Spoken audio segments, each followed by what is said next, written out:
ప్రపంచంలోని అత్యంత రహస్యమైన మరియు చర్చించబడే ప్రదేశాలలో బర్ముడా ట్రయాంగిల్ ఒకటి. ఈ ప్రాంతంలో చదరపు కిలోమీటర్లలో కాకుండా చదరపు మైళ్లలో కూడా కొలవబడే విశాలమైన సముద్ర ఉపరితలం. ఇక్కడ ఎన్నో విమానాలు, నౌకలు అదృశ్యమయ్యాయని, వాటితో పాటు ప్రయాణికులు కూడా తిరిగి రాలేదని నమ్మకం. ఈ ప్రదేశాన్ని డెవిల్స్ ట్రయాంగిల్ అని కూడా పిలుస్తారు.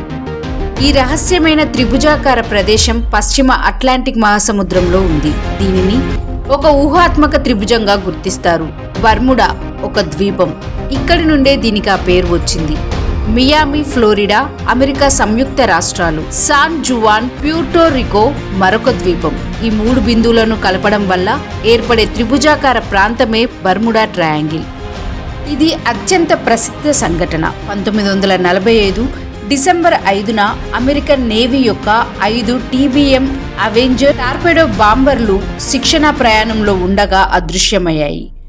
వారి అనుభవజ్ఞులైన నాయకుడు తన స్థానాన్ని గుర్తించలేకపోవడం, దిక్సూచులు విచిత్రంగా ప్రవర్తించడం గమనించారు.